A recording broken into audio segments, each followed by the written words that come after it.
Happy Friday, Wings. How are you?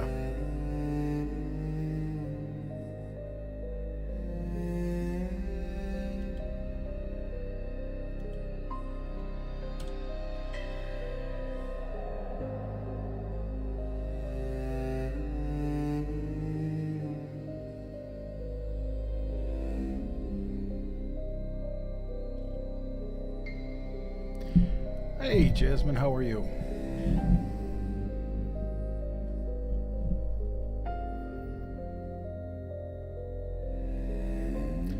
There's Sunshine. How are you doing? Hey, Crazy Mama. Happy Friday indeed.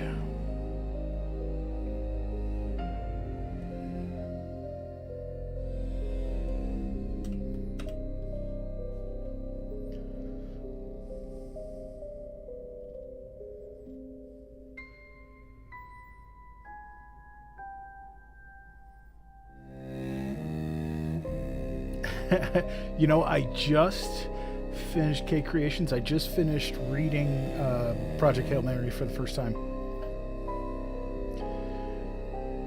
Ryan, yes, it is. Hey, Amy, how are you? Oh, I got a good story tonight.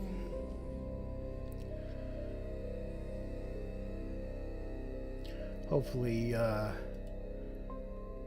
hopefully TikTok won't try to get me going. Timothy, welcome in, sir. Well, thank you. I'm glad you love what I do, because I love what I do.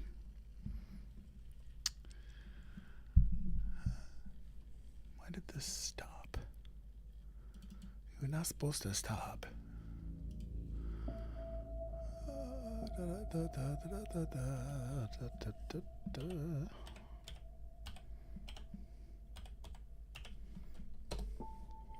Hey, Lynn, how are you?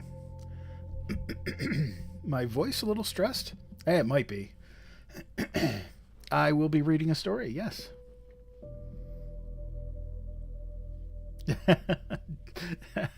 It was definitely a fun one to voice, Jasmine. Definitely fun to voice.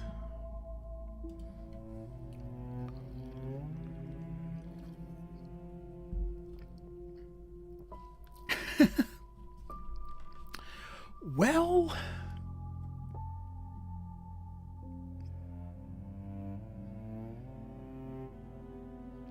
it's not that one.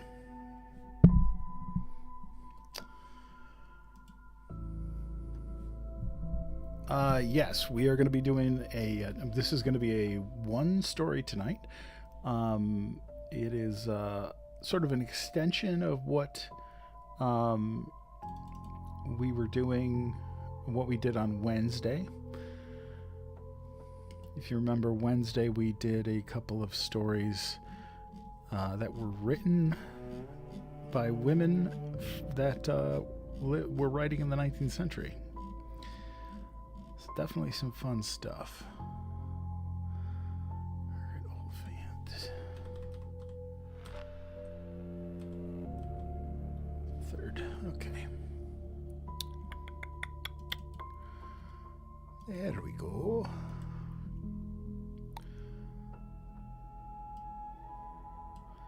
I didn't have my story ready. Hey, Katie. Boo.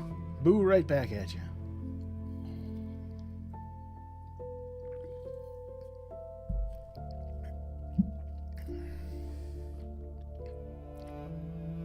Oh, Jasmine, I believe it was you. I gotta post it, but I did that. W.H. Auden poem that you suggested. It's a good one.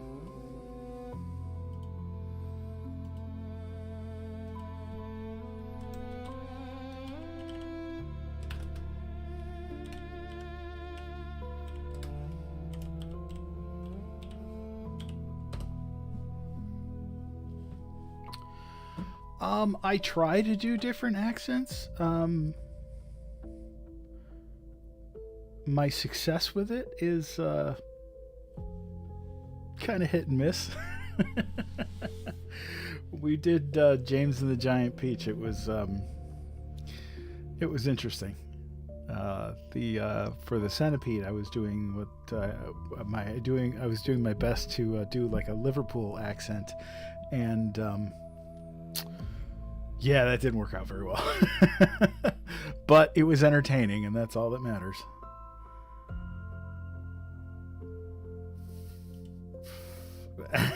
Thank you, Sunshine. I appreciate you.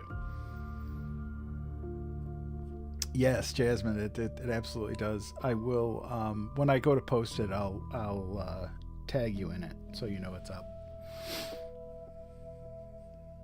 All right. Oh, crud, I didn't even finish. You guys aren't supposed to see that yet. Damn it. All right. Thanks.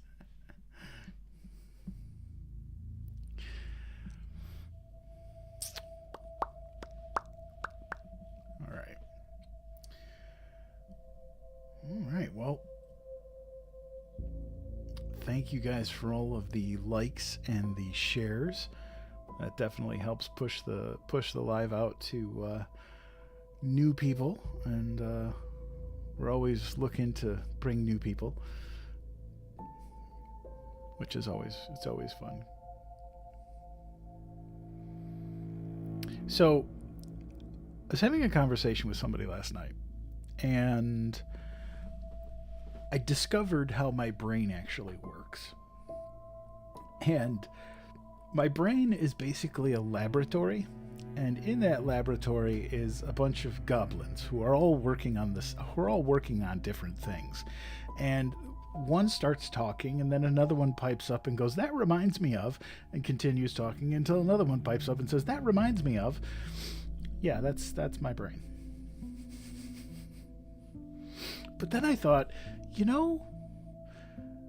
Storytime goblins. Would you guys like to be the Storytime goblins? You don't have to be. Well, we have missed you too, Sarah. I'm glad you're back. You want that on a t-shirt? All right.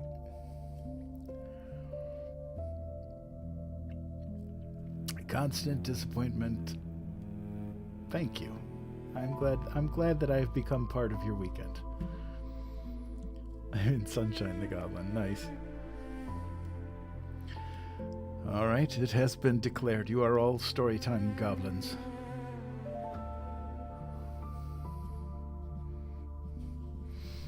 I'll have to add that to the merch.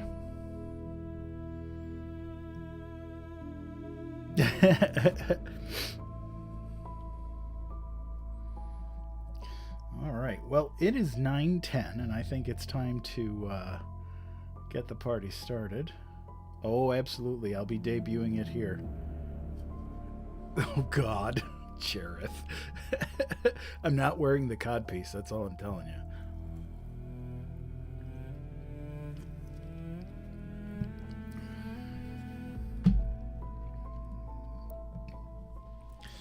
All right.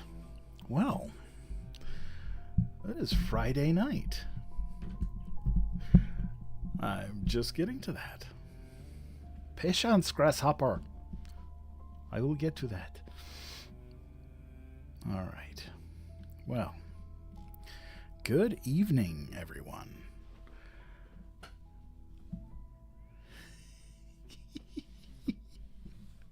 Oh, that's bad. All right. Well, good evening, everyone, and welcome back to Storytime with UndeadPapa. Tonight, we return to the world of Victorian ghost stories. A tale of old castles, family secrets, and mystery hidden for generations. At Castle Gowrie, everyone knows there is a secret chamber. No one knows where it is. No one knows what it contains. and for centuries those who inherit the castle have guarded its secret. So, wherever you are listening from, dim the lights, sit back, and relax, because Storytime is about to begin. This is The Secret Chamber by Margaret Oliphant.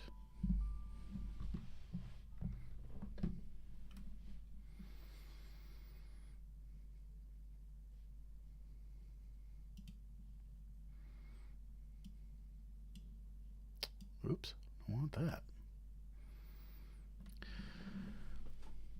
Castle Gowrie is one of the most famous and interesting in all of Scotland. It is a beautiful old house, to start with, perfect in old feudal grandeur, with its clustered turrets and walls that could withstand an army. Its labyrinths, its hidden stairs, its long, mysterious passages that seem in many cases to lead to nothing, but of which no one can be too sure what they lead to. The front, with its fine gateway and flanking towers, is approached now by velvet lawns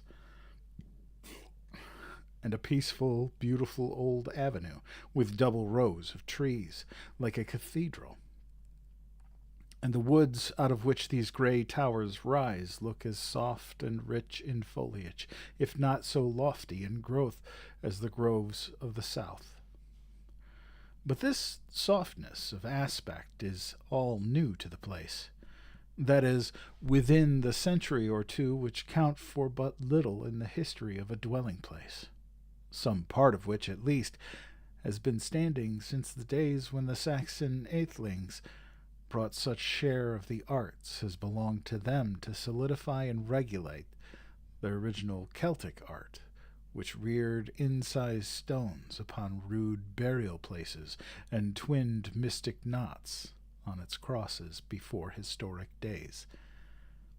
Even if this primitive decoration there are relics at Gowrie, where the twistings and twinnings of runic chords appear still on some bits of ancient wall, solid as rocks and almost as everlasting. From these to the graceful French turrets which recall many a grey chateau, what a long interval of years.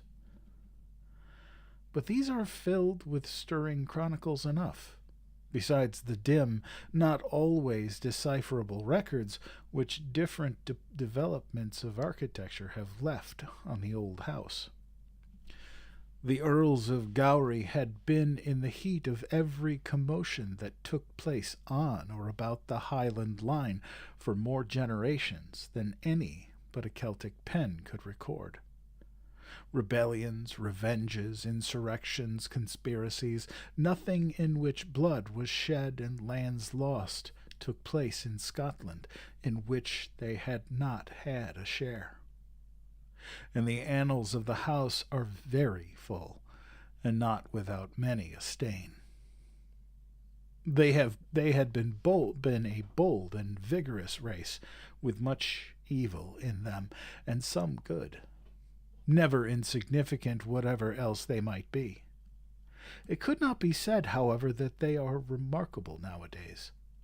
Since the first Stuart Rising, known in Scotland as the 15, they have not done much that has been worth recording, but their family history has always been of an unusual kind. The Randolphs could not be called eccentric in themselves. On the contrary, when you knew them, they were at bottom a respectable race, full of all country gentleman virtues, and yet their public career, such as it was, had been marked by the strange leaps and jerks of vicissitude. You would have said an impulsive, fanciful family, now making a grasp at some visionary advantage, now rushing into some wild speculation, now making a sudden sally into public life, but soon falling back into mediocrity, not able, apparently, even when the impulse was purely selfish and mercenary, to keep it up. But this would not have been at all a true conception of the family character. Their actual virtues were not of the imaginative order, and their freaks were a mystery to their friends. Nevertheless, these freaks were what the general world was most aware of in the Randolph race. The late Earl had been a representative peer of Scotland. They had no English title, and had made quite a wonderful start, and for a year or two had seemed about to attain a very eminent place in Scotch affairs. But his ambition was found to have made use of some very equivocal modes of gaining influence, and he dropped accordingly at once and forever from the political firmament. This was quite a common circumstance in the family. An apparently brilliant beginning, a discovery of evil means adopted for ambitious ends, a sudden subsidence, and the curious conclusion at the end of everything that is schemer. This unscrupulous speculator or politician was a dull, good man after all. Unambitious, contented, full of domestic kindness and benevolence, this family peculiarity made the history of the Randolphs a very strange one, broken by the oddest interruptions and with no consistency in it. There was another circumstance, however, which attracted still more the wonder and observation of the public, for one can appreciate such a recondite matter as family character. There are hundreds who are interested in a family secret, and this the house of Randolph possessed in perfection. It was a mystery which piqued the imagination and excited the interest of the entire country. The story went that somewhere, hid amid the massive walls and tortuous passages, there was a secret chamber in Gowrie Castle. Everybody knew of its existence, but save the Earl, his heir, and one other person, not of the family, but filing a confidential post in their service, no mortal knew where this mysterious hiding-place was. There had been countless guesses made at it, and expedients of all kinds invented to find it out. Every visitor who ever entered the old gateway, nay, even passing travelers who saw the turrets from the road, searched keenly for some trace of this mysterious chamber. But all guesses and researches were equally in vain. I was about to say that no ghost story I ever heard of has been so steadily and longly believed. But this would be a mistake, for nobody knew, even with any certainty, that there was a ghost connected with it. A secret chamber was nothing wonderful in so old a house. No doubt they exist in many such old houses, and are always curious and interesting, strange relics more moving than any history of the time when a man was not safe in his own house, and when it might be necessary to secure a refuge beyond the reach of spies or traitors at a moment's notice. Such a refuge was a necessity of life to a great medieval noble. The peculiarity about this secret chamber, however, was that some secret connected with the very existence of the family was always understood to be involved in it. It was not only the secret hiding place for an emergency, a kind of historical possession presupposing the importance of his race, of which a man might be honestly proud, but there was something hidden in it of which assuredly the race could not be proud. It is wonderful how easily a family learns to pique itself upon any distinctive possession, A ghost is a sign of importance, not to be despised. A haunted room is worth as much as a small farm to the complacency of the family that owns it. And no doubt the younger branches of the Gowrie family, the light-minded portion of the race, felt this, and were proud of their unfathomable secret, and felt a thrill of agreeable awe and piquant suggestion go through them when they remembered the mysterious something which they did not know in their familiar home. That thrill ran through the entire circle of visitors and children and servants when the Earl peremptorily forbade a projected improvement or stopped a reckless exploration. They looked at each other with a pleasurable shiver. "Did you hear that? Did you hear?" they said. "He will not let Lady Gowrie have that closet she wants so much in that bit of wall. He sent the workmen about their business before they could touch it, though the wall is 20 feet thick if it is an inch." "Ah," said the visitors, looking at each other, and this lively suggestion sent tinglings of excitement to their very finger points. But even to his wife, mourning the commodious closet she had intended, the Earl made no explanations.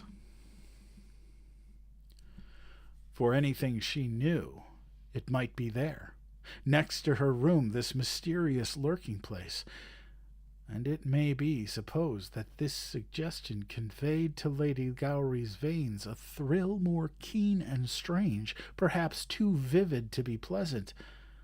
But she was not in the favored or unfortunate number of those to whom the truth could be revealed.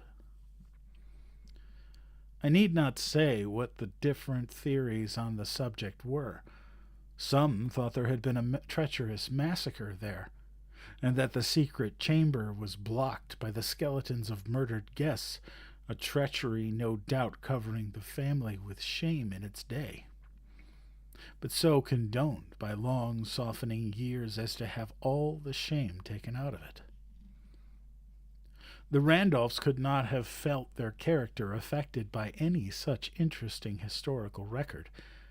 They were not so morbidly sensitive. Some said, on the other hand, that Earl Robert, the wicked Earl, was shut up in their everlasting penance, playing cards with the devil for his soul.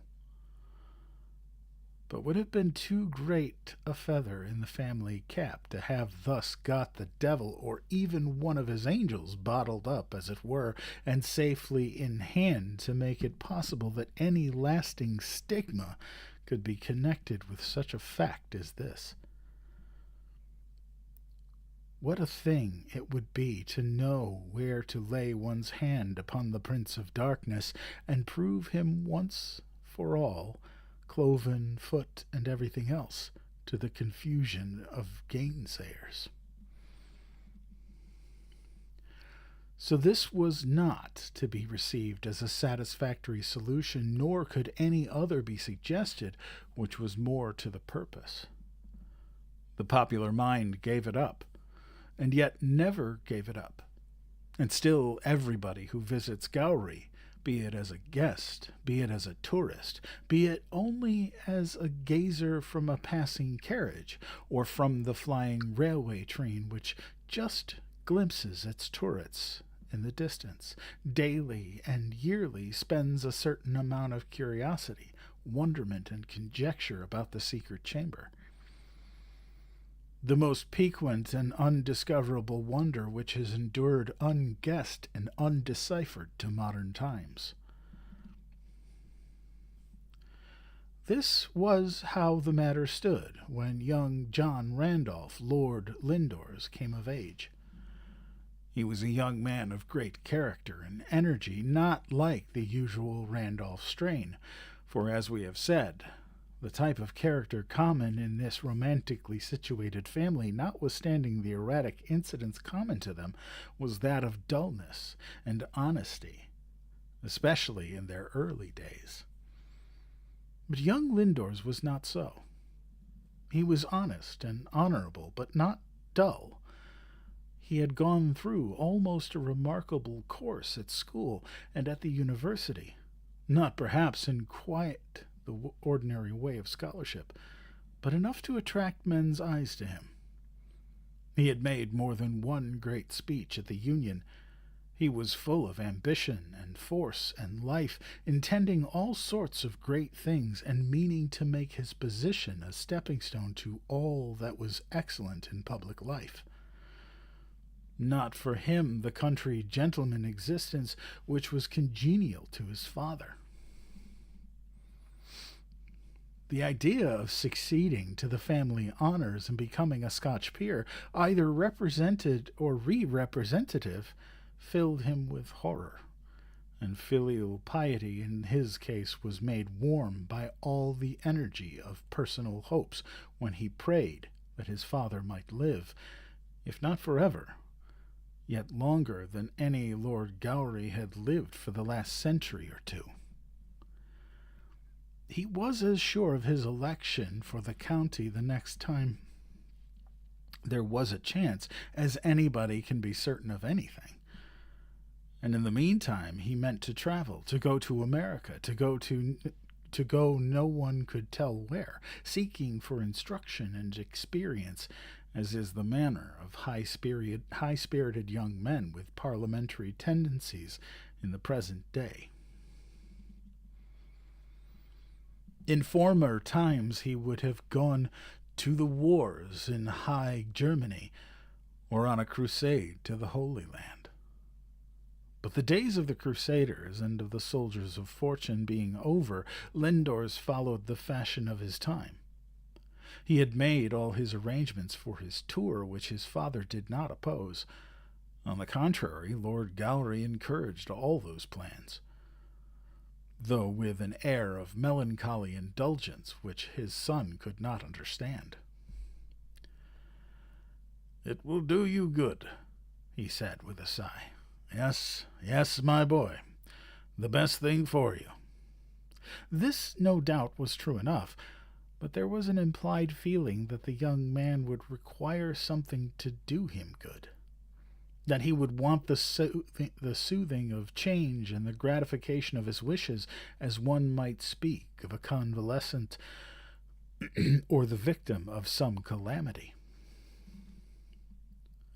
This tone puzzled Lindors, who, though he thought it a fine thing to travel and acquire information, was as scornful of the idea of being done good to as is natural to any fine young fellow fresh from Oxford and the triumphs of the Union.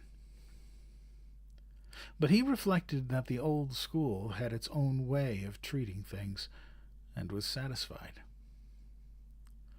All was settled accordingly for his journey. Before he came home to go through the ceremonial performances of the coming of age, the dinner of the tenantry, the speeches, the congratulations, his father's banquet, his mother's ball. It was in summer, and the country was as gay as all the entertainments that were going to be given in his honor. His friend, who was going to accompany him on his tour, as he had accompanied him through a considerable portion of his life, Merrick Farrington, a young man of the same aspirations, came up to Scotland with him for these festivities. And as they rushed through the night on the Great Northern Railway in the intervals of 2 naps, they had a scrap of conversation as to these birthday glories. "It will be a bore, but it will not last long," said Lindors. They were both of the opinion that anything that did not produce information or promote culture was a bore.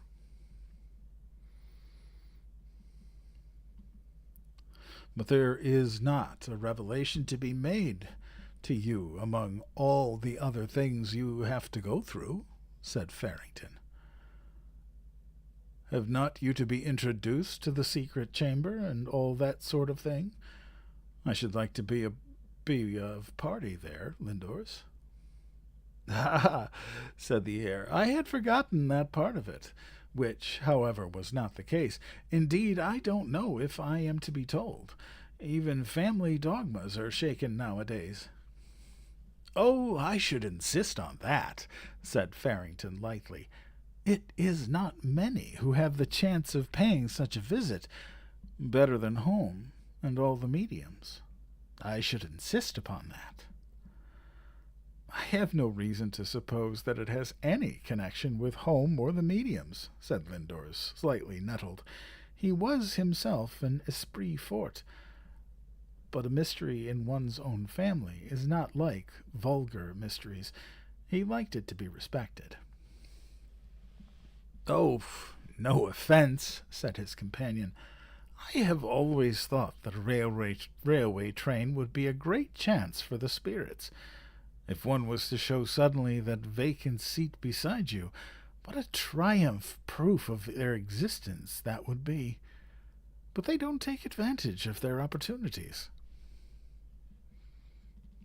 Lindors could not tell what it was that made him think at that moment of a portrait he had seen in a back room at the castle of old Earl Robert, the wicked Earl. It was a bad portrait, a daub, a copy made by an amateur of the genuine portrait which, out of horror of Earl Robert and his wicked ways, had been removed by some intermediate lord from its place in the gallery. Lindors had never seen the original. Nothing but this daub of a copy. Yet somehow this face occurred to him by some strange link of association, seemed to come into his eyes as his friend spoke. A slight shiver ran over him. It was strange.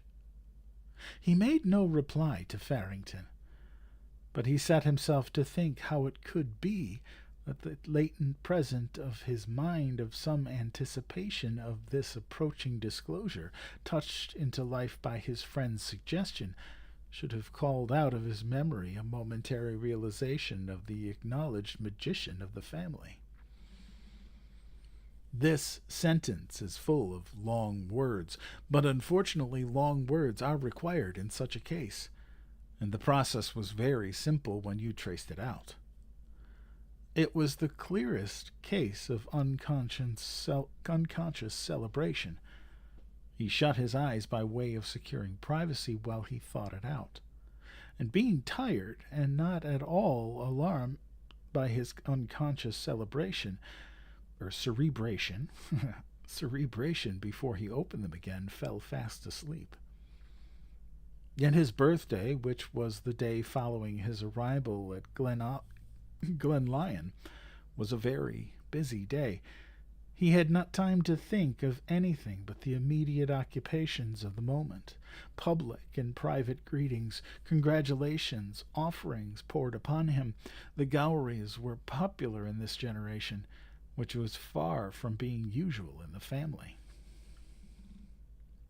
Lady Gowry was kind and generous, with that kindness which comes from the heart, and which is the only kindness likely to impress the keen-sighted popular judgment.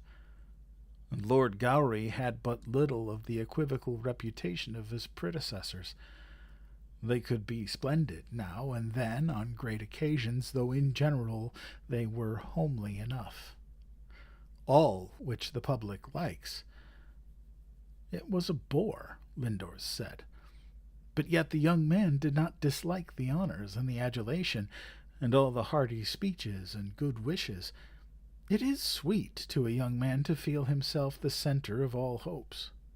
It seemed very reasonable to him, very natural, that he should be so, and that the farmers should feel a pride of anticipation in thinking of his future speeches in Parliament. He promised to them with the sincerest good faith that he would not disappoint their expectations, that he would feel their interest in him an additional spur. What so natural as that interest in these expectations? He was almost solemnized by his own position, so young, looked up by so many people, so many hopes depending on him. And yet it was quite natural. His father, however, was still more solemnized than Lindor's, and this was strange to say the least.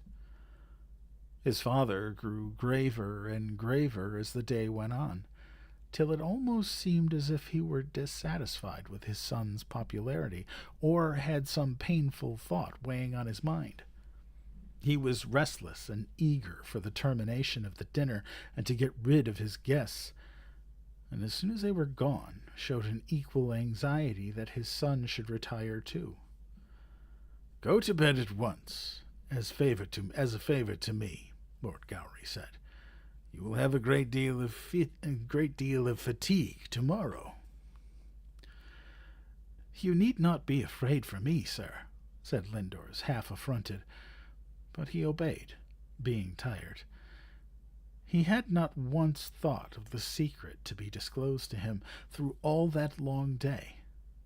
But when he woke suddenly with a start in the middle of the night to find the candles all lighted in his room and his father standing by his bedside, Lindors instantly thought of it, and in a moment felt that the leading event, the chief incident of all that had happened, was going to take place now.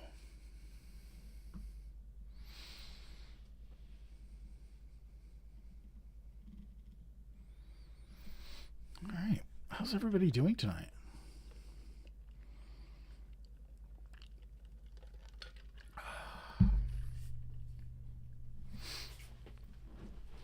Oh. Hey, Eddie. How are you doing, brother? It's good to see you. I'm doing all right. Can't complain too much.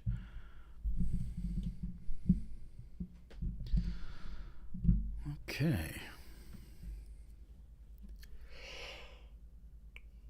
Oh, good Lord. I'm not tired, I swear.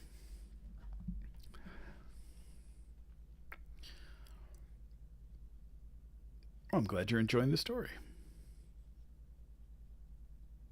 All right. And we got a small crowd tonight.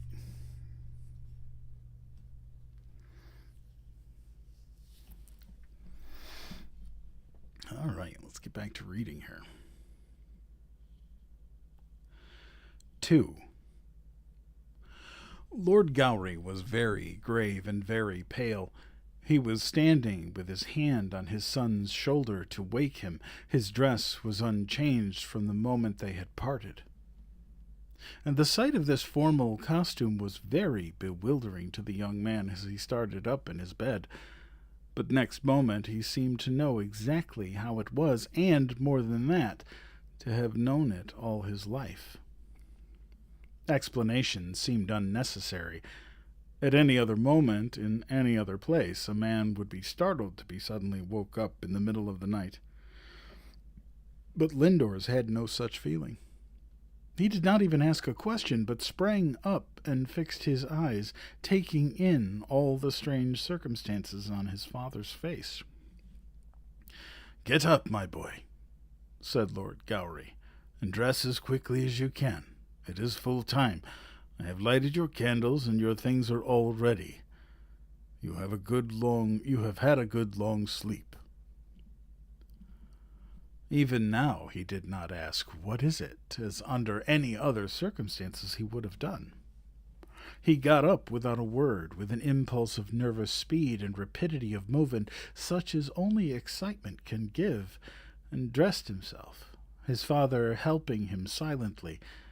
It was a curious scene, the room gleaming with lights, and the silence, the hurried toilet, the stillness of deep night all around. The house, though so full with the echoes of festivity but just over, was quiet, as if there was not a creature within it. More quiet indeed, for the stillness of vacancy is not half so impressive as the stillness of hushed and slumbering life. Lord Gowry went to the table when this first step was over, and poured out a glass of wine from a bottle which stood there. a rich, golden-colored, perfumey wine, which sent its scent through the room. "You will want all your strength," he said. "Take this before you go. It is the famous Imperial Tokay. There is only a little left, and you will want all your strength." Lindors took the wine. He had never drunk anything like it before, and the peculiar fragrance remained in his mind as perfumes so often do, with a whole world of association in them. His father's eyes dwelt upon him with a melancholy sympathy. "You are going to encounter the greatest trial of your life," he said, and taking the young man's hand into his, felt his pulse. "It is quick, but it is quite firm, and you have had a good long sleep." Then he did what it needs a great deal of pressure to induce an Englishman to do. He kissed his son on the cheek. "God bless you," he said, faltering. "Come now. Everything is ready, Lindors." He took up in his hand a small lamp which he had apparently brought with him, and led the way. By this time Lindors began to feel himself again, and to wake to the consciousness of all his own superiorities and enlightenments. The simple sense that he was one of the members of a family with a mysterious, and that the moment of his personal encounter with this special power of darkness had come, had been the first thrilling, overwhelming thought. But now, as he followed his father, Lindors began to remember that he himself was not altogether like other men, that there was that in him which would make it unnatural that he should throw some light, hitherto unthought of, upon this carefully preserved darkness. What secret even there might be in it? Secret of hereditary tendency, of psychic force, of mental confirmation, or of some curious combination of circumstances at once more and less potent than these? It was for him to find out. He gathered all his forces about him, reminded himself of modern enlightenment, and bade his nerves to steel to all vulgar horrors. He, too, felt his own pulse as he followed his father. To spend the night, perhaps, amongst the skeletons of that old-world massacre, and to repent the sins of his ancestors, to be brought within the range of some optical illusion believed in hitherto by all the generations, and which no doubt was of a startling kind, or his father would not look so serious. Any of these he felt himself quite strong to encounter. His heart and spirit rose. A young man has but seldom the opportunity of distinguishing himself so early in his career, and his was such a chance as occurs to very few. No doubt it was something that would be extremely trying to the nerves and vanquish and imagination. He called up all his powers to vanquish both, and along with it this call upon himself to exertion. There was the less serious impulse of curiosity. He would see at last what the secret chamber was, where it was, how it fitted into the labyrinths of the old house. This he tried to put in its due place as a most interesting object. He said to himself that he would willingly have gone a long journey at any time to be present at such an exploration, and there is no doubt that in other circumstances a secret chamber, with probably some unthought-of historical interest in it, would have been a very fascinating discovery. He tried very hard to excite himself about this. But it was curious how fictitious he felt the interest, and how conscious he was that it was an effort to feel any curiosity at all on the subject.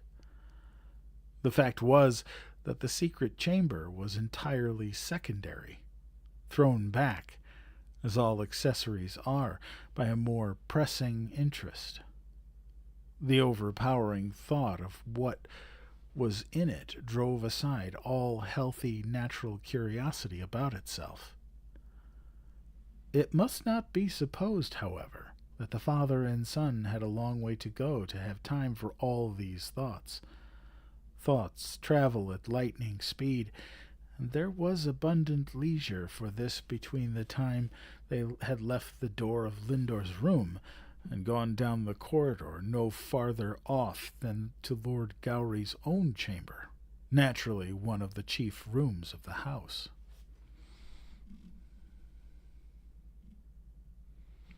Nearly opposite this, a few steps further on, was a little neglected room devoted to lumber, with which Lindor's had been familiar all his life.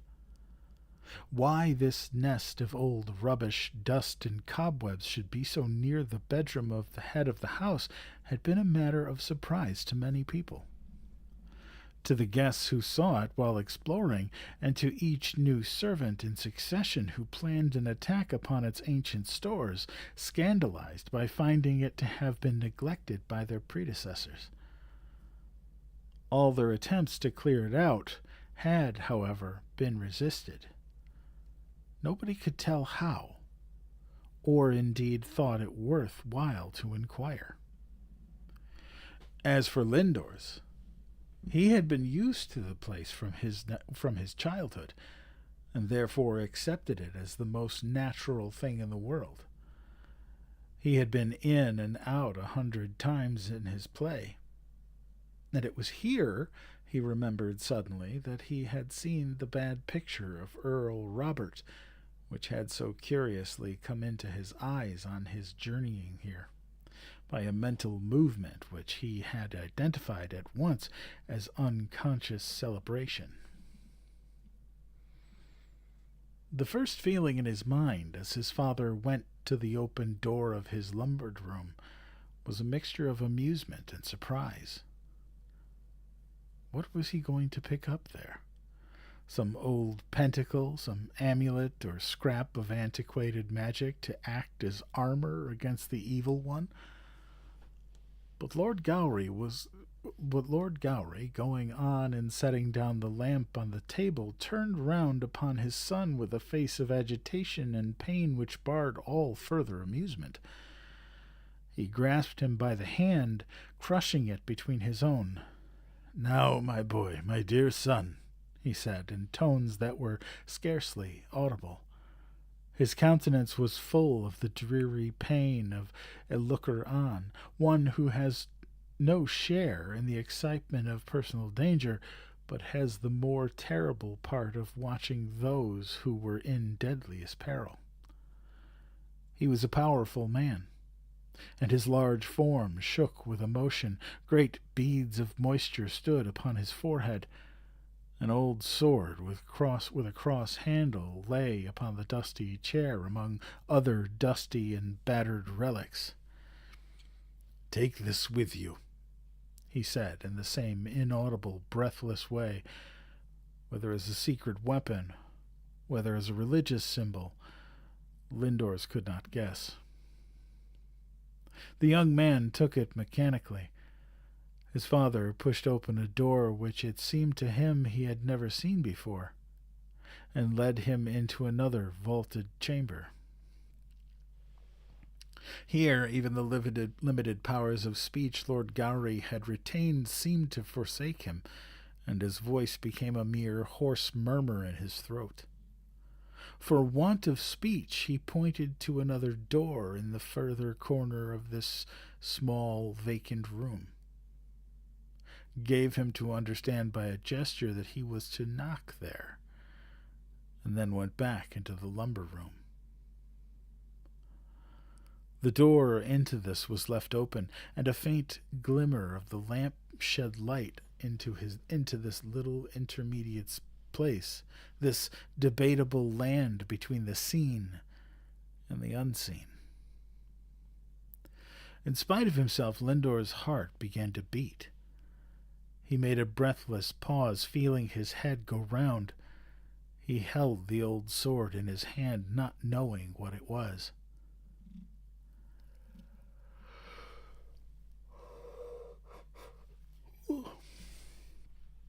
Then, summoning all his courage, he went forward and knocked at the closed door. His knock was not loud, but it seemed to echo all over the silent house. Would everybody hear and wake, and rush to see what had happened? This caprice of imagination seized upon him, ousting all the firmer thoughts, the steadfast calm of mind which he ought to have encountered the mystery. Would they all rush in wild dishabille, in terror and dismay, before the door opened? How long it was of opening! He touched the panel with his hand again. This time there was no delay. In a moment, as if thrown suddenly open by someone within, the door moved. It opened just wide enough to let him enter, stopping halfway as if someone invisible held it. Wide enough for welcome, but no more. Lindor stepped across the threshold with a beating heart. What was he about to see? The skeletons of the murdered victims, a ghostly charnel house full of bloody traces of crime. He seemed to be hurried and pushed in as he made that step. What was this world of mystery into which he was plunged? What was it he saw? He saw nothing except what was agreeable enough to behold. An antiquated room hung with tapestry, very old tapestry of rude design, its colors faded into softness and harmony. Between its folds, here and there, a panel of carved wood, rude, too, in design, with traces of half-worn gilding. A table covered with strange instruments, parchments, chemical tubes, and curious machinery, all with a quaintness of form and dimness of material that spoke of age. A heavy old velvet cover, thick with embroidery, faded almost out of all color, was on the table. On the wall above it, something that looked like a very old Venetian mirror, the glass so dim and crusted that it scarcely reflected at all. On the floor, an old, soft Persian carpet, worn into a vague blending of its colors.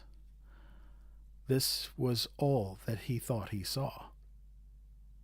His heart, which had been thumping so loud as almost to choke him, stopped that tremendous upward and downward motion like a steam piston, and he grew calm.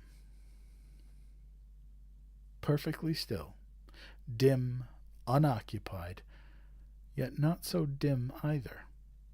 There was no apparent source of light, no windows, curtains of tapestry drawn everywhere, no lamp visible, no fire, and yet a kind of strange light which made everything quite clear.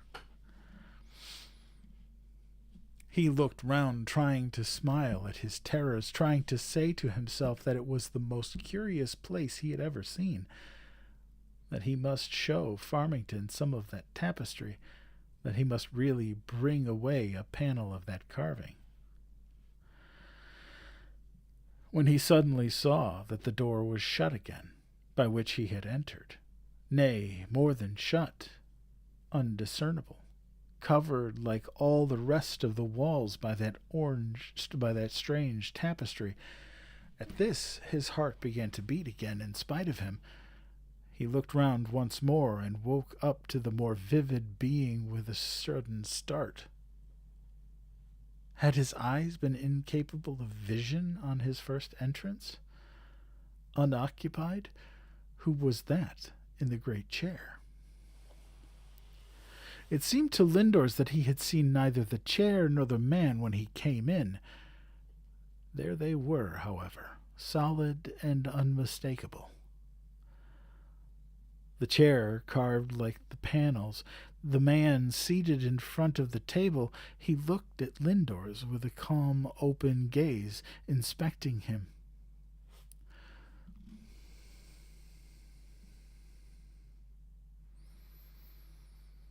The young man's heart seemed in his throat, fluttering like a bird, but he was brave, and his mind made one final effort to break the spell. He tried to speak, laboring with a voice that would not sound, and with lips too parched to form a word. "I see how it is," was what he wanted to say. It was Earl Robert's face that was looking at him, and startled as he was, he dragged forth his philosophy to support him. What could it be but optical illusions? Unconscious cerebration, occult seizure by the impressed and struggling mind of this one countenance. But he could not hear himself speak any word as he stood convulsed, struggling with dry lips and choking voice.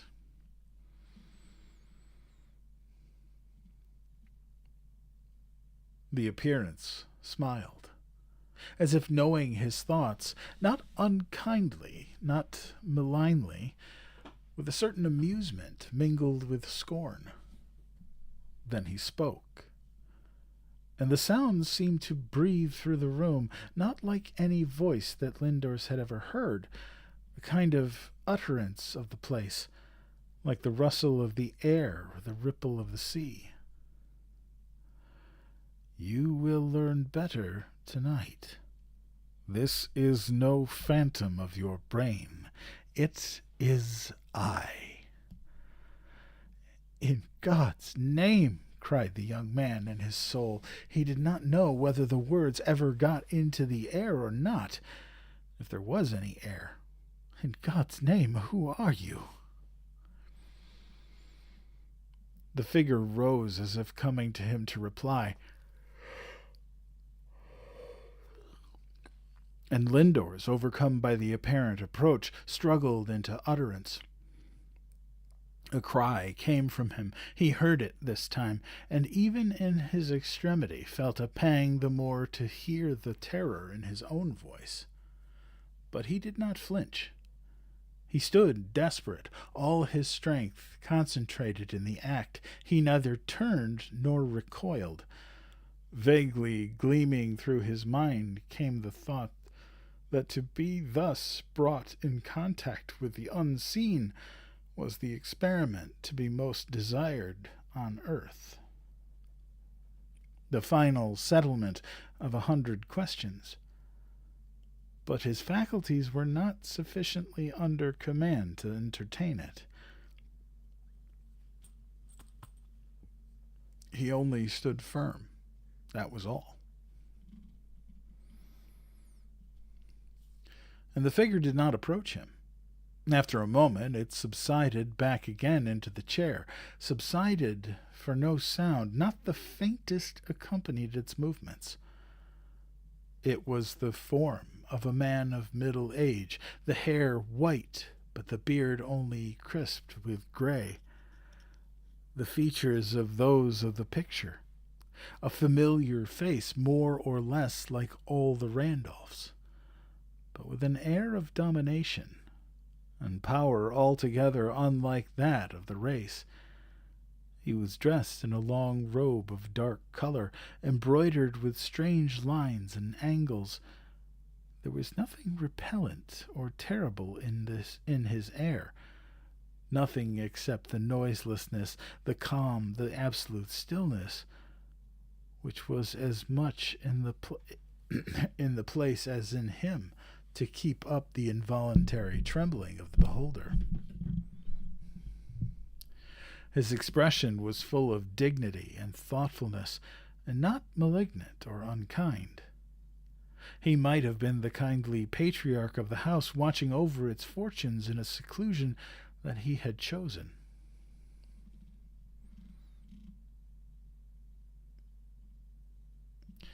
The pulses that had been beating in Lindor's were stilled. What was his panic for? A gleam even of self-ridicule took possession of him. To be standing there like an absurd hero of antiquated romance with the rusty, dusty sword, good for nothing, surely not adapted for use against this noble old magician in his hand. "You're right," said the voice, once more answering his thoughts. "What could you do with that sword against me, young Lindors? Put it by. Why should my children meet me like an enemy? You are my flesh and blood. Give me your hand." A shiver ran through the young man's frame.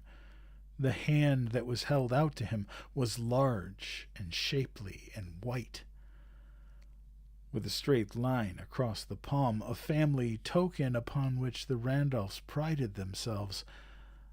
A friendly hand. And the face smiled upon him, fixing him with those calm, profound blue eyes. "Come," said the voice.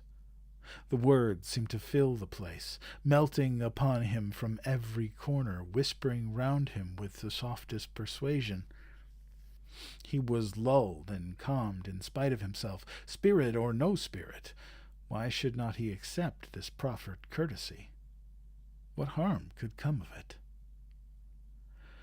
The chief thing that restrained him was the dragging of the old sword, heavy and useless, which he held mechanically, but which some internal feeling, he could not tell what, prevented him from putting it down. Superstition, was it? "Yes, that is superstition," said his ancestor serenely. "Put it down and come." "You know my thoughts," said Lindors. "I did not speak." "Your mind spoke, and spoke justly. Put down that emblem of brute force and superstition together. Here it is, the intelligence that is supreme. Come." Lindor stood doubtful. He was calm. The power of thought was restored to him. If this benevolent, venerable patriarch was all he seemed, why his father's terror? Why the secrecy in which his being was involved?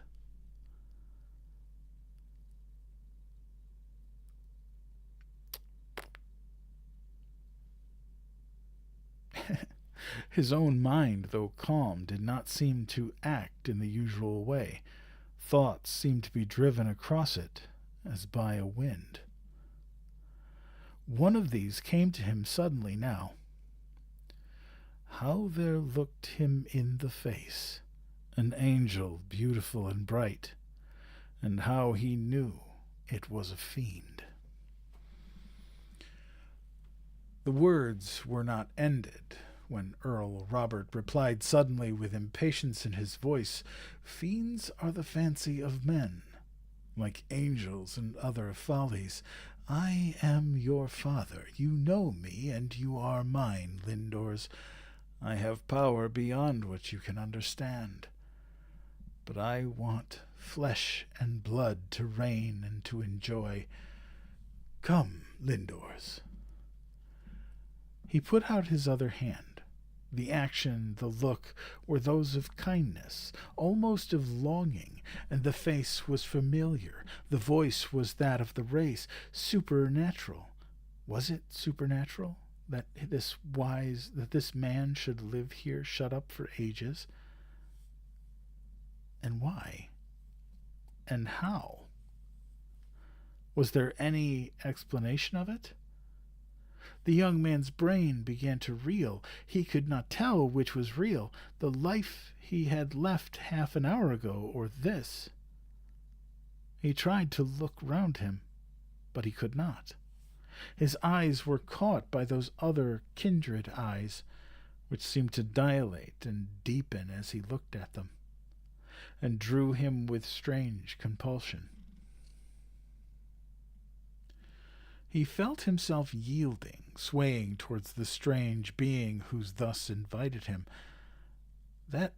What might happen if he yielded? And he could not turn away. He could not tear himself from the fascination of those eyes. With a sudden strange impulse, which was half despair and half a bewildering, half-conscious desire to try one potency against another, he thrust forward the cross of the old sword between him and those appealing hands. "In the name of God," he said. Lindors never could tell whether it was that he himself grew faint, and that the dimness of the swooning came into his eyes after this violence and strain of emotion, or if it was his spell that worked. But there was an instantaneous change. Everything swam around him for the moment. A giddiness and a blindness seized him, and he saw nothing but the vague outlines of the room, empty as when he had entered it. He found himself conscious. He found himself... But gradually his consciousness came back, and he found himself standing on the same spot as before, clutching the old sword, and gradually, as though a dream, recognized the same figure emerging out of the mist, which, was it solely in his own eyes, had enveloped everything. But it was no longer in the same attitude. The hands which had been stretched out to him were busy now with some sort of strange instruments on the table, moving about, now in the action of writing, now as if managing the keys of a telegraph.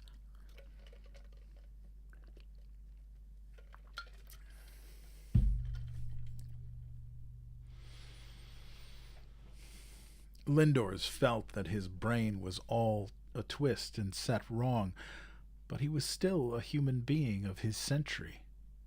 He thought of the telegraph with a keen thrill of curiosity in the midst of his reviving sensations. What communication was this which was going on before his eyes? The magician worked on. He had his face turned towards his victim, but his hands moved with unceasing activity, and Lindors, as he grew accustomed to the position, began to weary, to feel like a neglected suitor waiting for an audience, to be wound up to such a strain of feeling that left to wait was intolerable. Impatience seized upon him. What circumstances can exist, however horrible, in which a human being will not feel impatience? He made a great many efforts to speak before he could succeed. It seemed to him that his body felt more fear than he did, that his muscles were contracted, his throat parched, his tongue refusing its office, although his mind was unaffected and undismayed.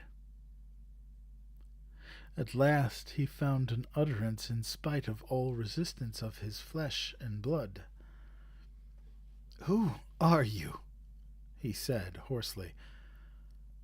"You that live here and oppress this house."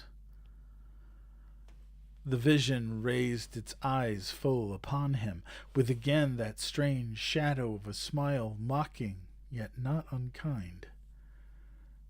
"Do you remember me?" he said, "on your journey here?" "That was just a delusion." The young man gasped for breath. "More like that you are a delusion. You have lasted but 21 years, and I for centuries." "How for centuries, and why? Answer me, are you a man or demon?" cried Lindors, tearing the words as he felt out of his own throat. "Are you living or dead?" The magician looked at him with the same intense gaze as before. "Be on my side, and you shall know everything, Lindors. I want one of my own race. Others I could have in plenty, but I want you, a Randolph. A Randolph. And you, dead. Do I seem dead? You shall have everything more than dreams can give, if you will be on my side." Can he give what he has not? Was the thought that ran through the mind of Lindors. But he could not speak it. Something that choked and stifled him was in his throat. "Can I give what I have not? I have everything. Power, the one thing worth having, and you shall have more than power, for you are young, my son, Lindors." To argue was natural and gave the young man strength. "In this life," he said, "here. What is all your power worth here?"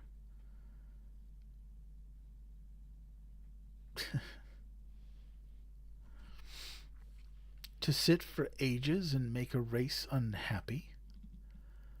A momentary convulsion came across the still race. "You scorn me," he cried, with an appearance of emotion, "because you do not understand how I move the world. Power, 'tis more than fancy can grasp, and you shall have it," said the wizard, with what looked like a show of enthusiasm. He seemed to come nearer, to grow larger. He put forth his hand again, this time so close that it seemed impossible to escape. And a crowd of wishes seemed to rush upon the mind of Lindors. What harm to try if this might be true? To try what it meant. Perhaps nothing, delusions, vain show, and then there could be no harm, or perhaps there was knowledge to be had, which was power. Try, try, try. The air buzzed about him. The room seemed full of voices urging him. His bodily frame rose into a tremendous whirl of excitement. His veins seemed to swell to bursting. His lips seemed to force a yes in spite of him, quivering only as they came apart. The hiss of the S seemed in his ears. He changed it into the name, which was a spell too, and cried, "Help me, God!" not knowing why. Then there came another pause. He felt as if he had been dropped from something that had held him and had fallen and was faint. The excitement had been more than he could bear. Once more everything swam around him, and he did not know where he was. Had he escaped altogether? Was the first waking wonder of consciousness in his mind? Oops. Jeez. Knocking into things over here.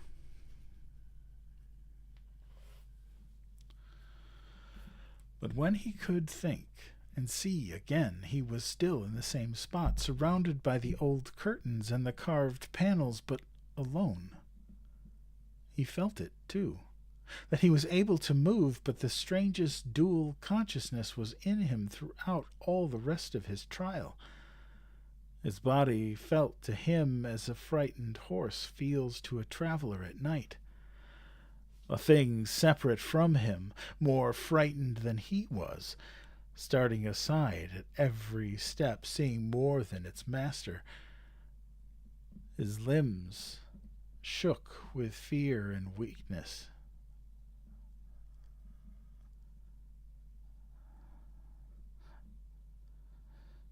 Let's see. Jeez. Got distracted here.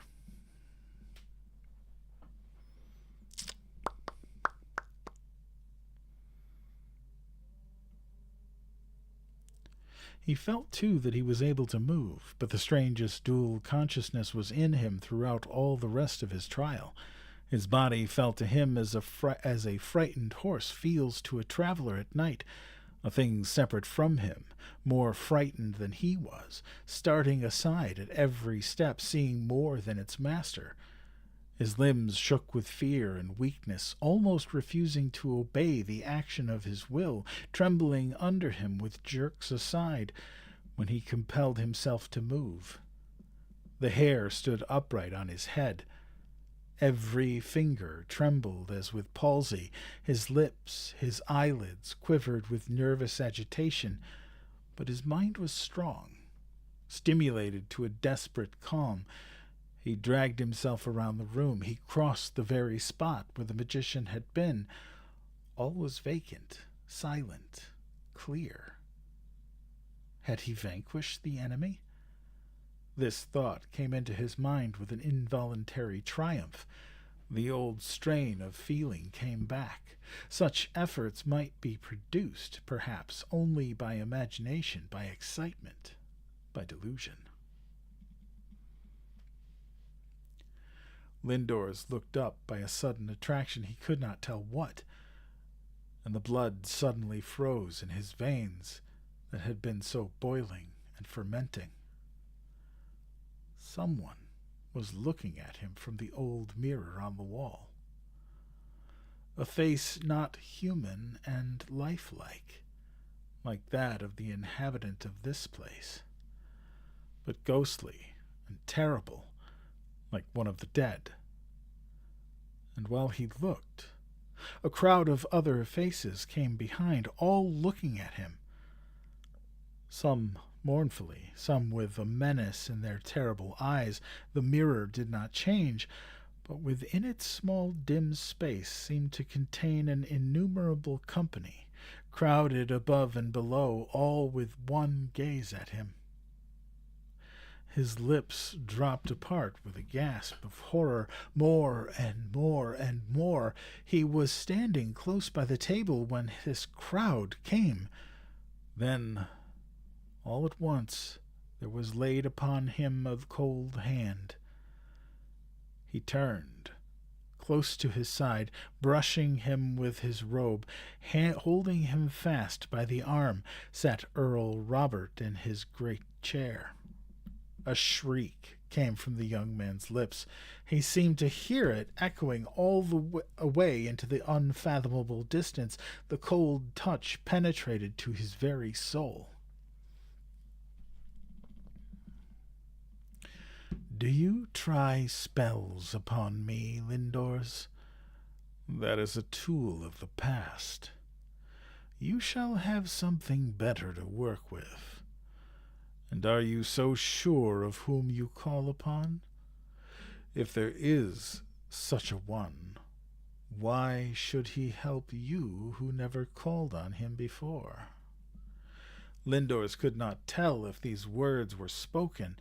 It was a communication rapid as the thoughts in the mind, and he felt as if something answered that was not all himself. He seemed to stand passive and hear the argument. Does God reckon with a man in trouble, whether he was ever called to him before? I call now. Now he felt it was himself that said, "Go, evil spirit, go, dead and cursed, go in the name of God."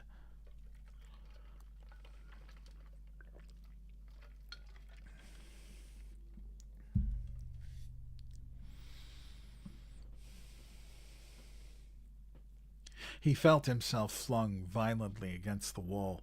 A faint laugh stifled in the throat, and followed by a groan rolled round the room. The old curtains seemed to open here and there and flutter as if with comings and goings. Lindors leaned with his back against the wall, and all his senses restored to him. He felt blood trickle down his neck, and in this contact once more with the physical... Holy crap.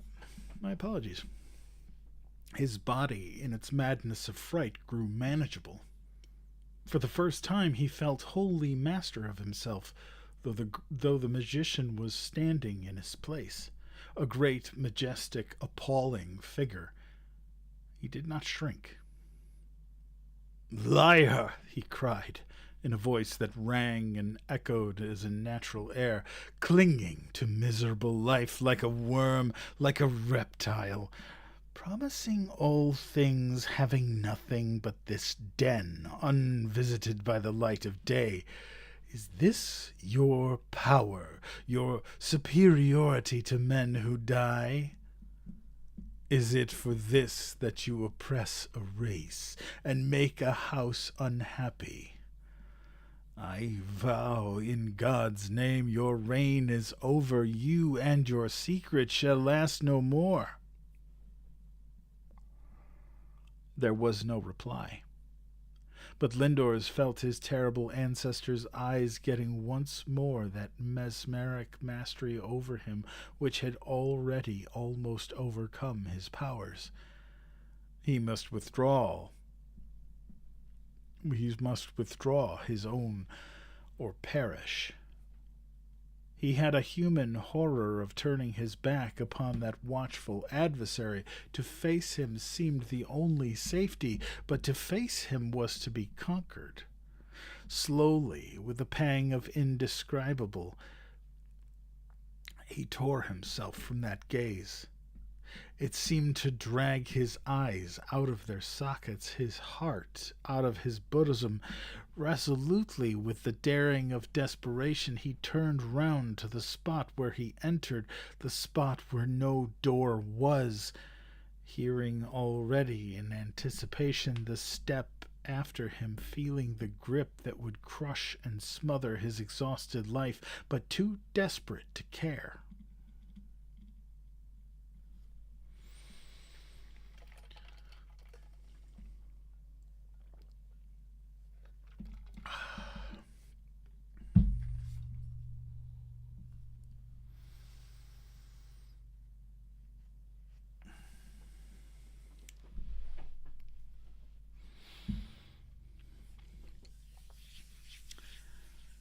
Three. How wonderful is the blue dawning of the new day before the sun.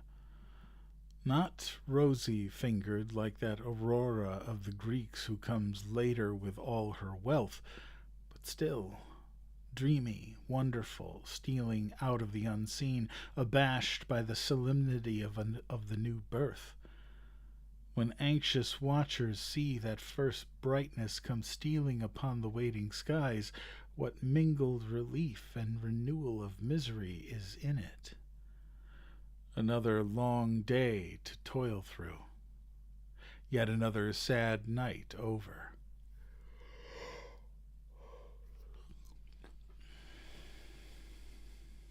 Lord Gowry sat among the dust and cobwebs, his lamp flaring idly into the blue morning. He had heard his son's human voice, though nothing more, and he expected to have him brought out by invisible hands as had happened to himself, and left lying in long deathly swoon outside having trouble with a word. Outside that mystic door. This was how it had happened to heir after heir, as told from father to son, one after another as the secret came down. One or two bearers of the same Lindors had never recovered. Most of them had been saddened and subdued for life. He remembered sadly the freshness of existence which had never come back to himself, the hopes that had never blossomed again, the assurance with which never more he had been able to go out about the world. And now his son would be as himself. The glory gone out of his living, his ambitions, his aspirations wrecked, He had not been endowed as his boy was. He had been a plain, honest man, and nothing more. But experience and life had given him wisdom enough to smile by times at the coquetries of mind in which Lindors indulged. Were they all over now, those freaks of young intelligence, those enthusiasms of the soul?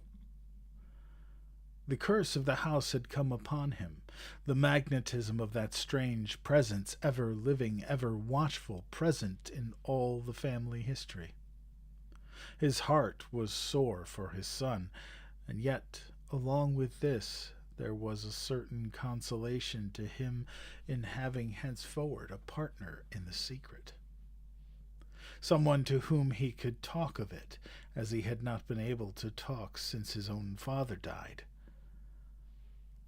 Almost all the mental struggles which Gowrie had known had been connected with this mystery, and he had been obliged to hide them in his bosom, to conceal them even when they rent him in two. Now that he had a partner in his trouble, this was what he was thinking as he sat through the night. How slowly the moments passed. He was not aware of the daylight coming in. After a while, even thought got suspended in listening. Was not the time nearly over? He rose and began to pace about the encumbered space, which was but a step or two in extent. There was an old cupboard on the wall, in which there were restoratives, pungent essences or cordials, of fresh water which he had himself brought. Everything was ready. Presently the ghastly bottle of his boy, half dead, would be thrust forth into his care. But this is not how it happened. While he waited, so intent that his whole frame seemed to be capable of hearing, he heard the closing of the door, boldly shut with a sound that rose in muffled echoes through the house, and Lindors himself appeared, ghastly indeed as a dead man, but walking upright and firmly, the lines of his face drawn and his eyes staring.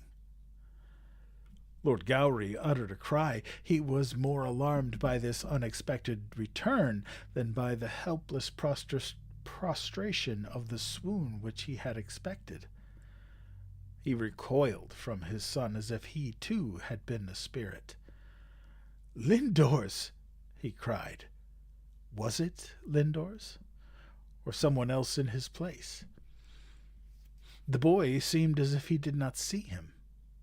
He went straight forward to where the water stood on the dusty table and took a great draught, then turned to the door. "Lindors," said his father, in miserable anxiety, "don't you know me?" Even then the young man only half looked at him, and put out a hand almost as cold as the hand that had clutched himself in the secret chamber. A faint smile came upon his face. "Don't stay here," he whispered. "Come, come." Lord Gowrie drew his son's arm within his own, and felt the thrill through and through him of nerves strained beyond mortal strength. He could scarcely keep up with him as he stalked along the corridor to his room, stumbling as if he could not see, yet swift as an arrow. When they reached his room, he turned and closed and locked the door, then laughed as he staggered to the bed. "That will not keep him out, will it?" he said. "Lindors," said his father, "I expected to find you unconscious. I am almost more frightened to find you like this. I need not ask if you have seen him." "Oh, I've seen him, the old liar. Father, promise to expose him, to turn him out. Promise to clear out that accursed old nest. It is our own fault. Why have we left such a place shut out from the eye of day? Isn't there something in the Bible about those who do evil hating the light? Lindors, you don't often quote the Bible. No, I suppose not, but there is more truth in many things than we thought. Lie down, said the anxious father. Take some of this wine. Try to sleep. Take it away. Give me no more of that devil's drink. Talk to me. That's better. Did you go through it all the same, poor papa, and hold me fast? You are warm, you are honest, he cried. He put forth his hands over his father's, warming them with the contact. He put his cheek like a child against his father's arm. He gave a faint laugh, with the tears in his eyes.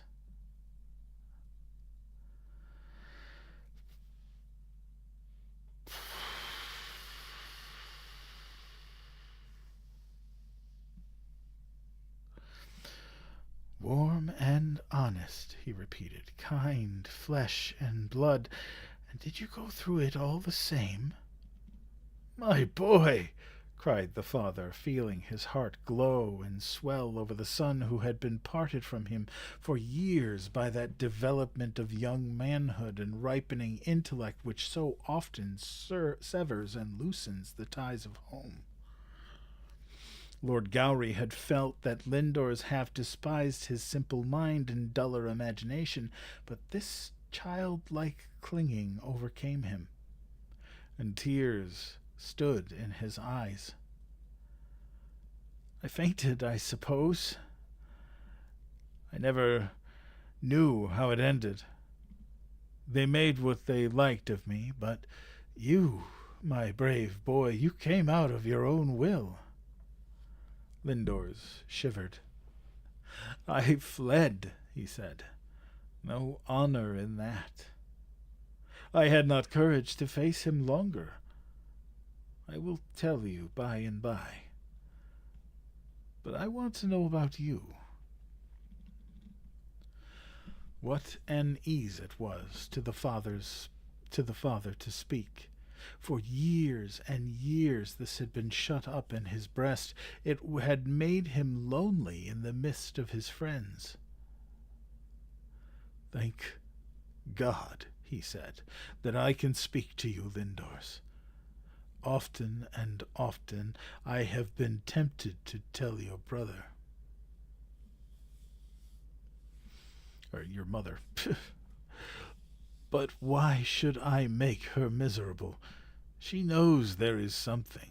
She knows when I see him, but she knows no more. When you see him, Lindors raised himself with return of his first ghastly look in his bed. Then he raised his clenched fist wildly and shook it in the air. Vile devil, coward, deceiver! Oh, hush, hush, hush, Lindors. God help us, what troubles you may bring. And God help me, whatever troubles I bring, said the young man. I defy him, father. An accursed being like that must be less, not more powerful than we are, with God to back us. Only stand by me. Stand by me. Hush, Lindors. You don't feel it yet, never to get out of hearing him all your life. He will make you pay for it. If not now, after. When you remember he is there, whatever happens, knowing everything. But I hope it will not be so bad with you as with me, my poor boy.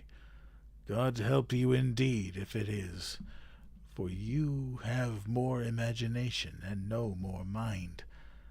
I am able to forget him sometimes when I am occupied, when in the hunting field, going across country, but you are not a hunting man, my poor boy, said Lord Gowry with a curious mixture of regret which was less serious than the other. Then he lowered his voice. Lindors, this is what has happened to me since the moment I gave him my hand. I did not give him my hand. You did not give him your hand?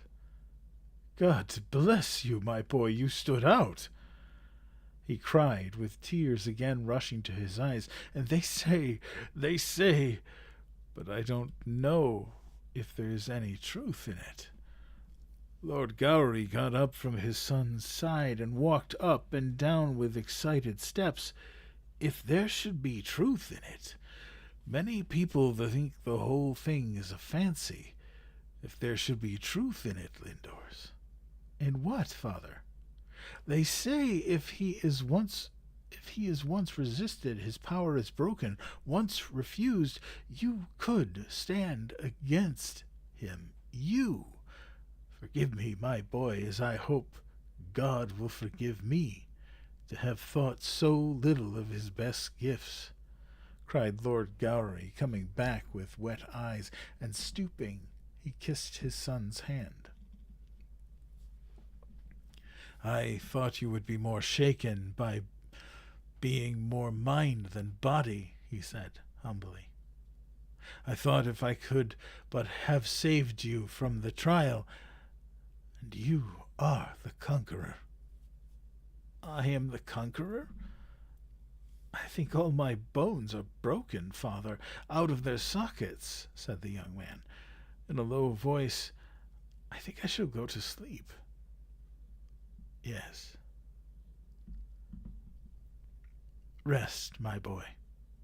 It is the best thing for you, said the father, though with a pang of momentary disappointment. Lindors fell back upon the pillow. He was so pale that there were moments when the anxious watcher thought him not sleeping, but dead. He put his hand out feebly and grasped his father's hand. Warm, honest, he said with a feeble smile about his lips, and fell asleep. The daylight was full in the room, breaking through shutters and curtains and mocking at the lamp that still flared on the table.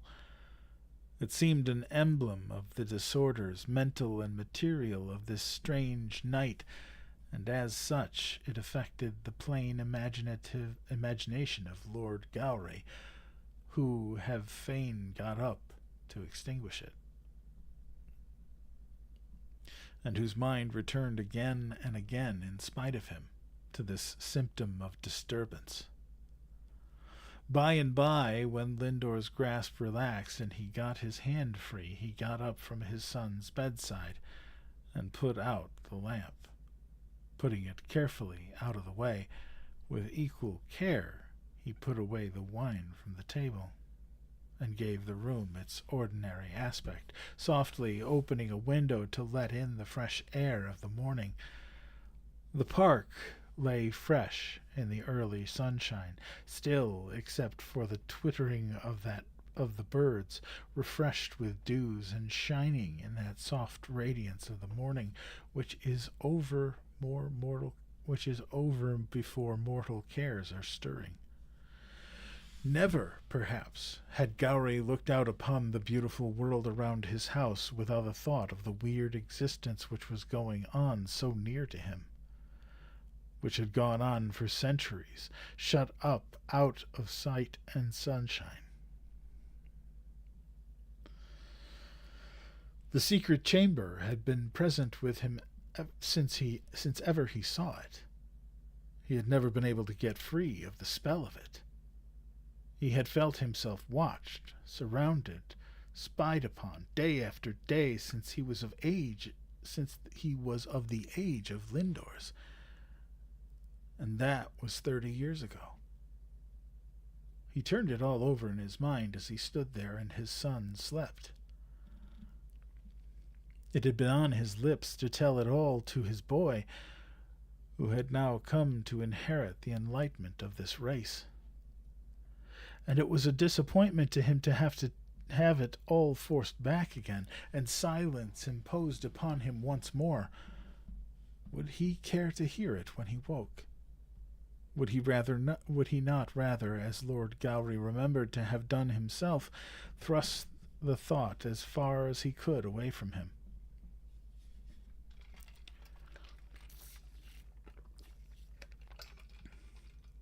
And endeavor to forget for the moment, until the time came when he would not be permitted to forget.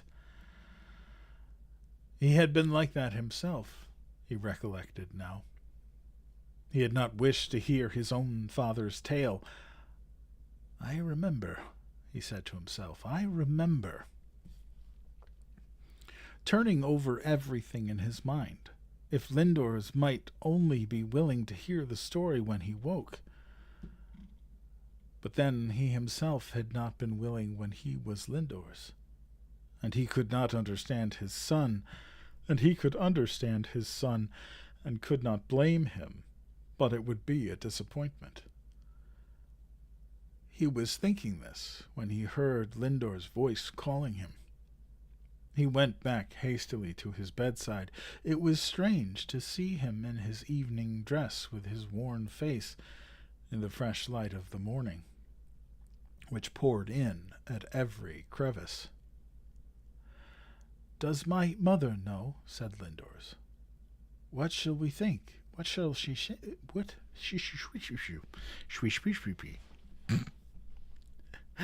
What will she think? She knows something. She knows you have some trial to go through. Most likely she will be praying for us both. That's the way of women," said Lord Gowry, with the tremulous tenderness which comes into a man's voice sometimes when he speaks of a good wife. "I'll go and ease her mind and tell her all is well over." "Not yet. Tell me first," said the young man, putting his hand upon his father's arm. What an ease it was! "I was not so good to my father," he thought to himself, with sudden penitence for the long-past, long-forgotten fault, which, indeed, he had never realized as a fault before. And then he told his son what had been the story of his life, how he had scarcely ever sat alone without feeling, from some corner of the room, from behind some curtain, those eyes upon him, and how, in the difficulties of his life, that secret inhabitant of the house had been present, sitting by him and advising him. "Whenever there has been anything to do, when there has been a question between two ways, all in a moment I have seen him by me.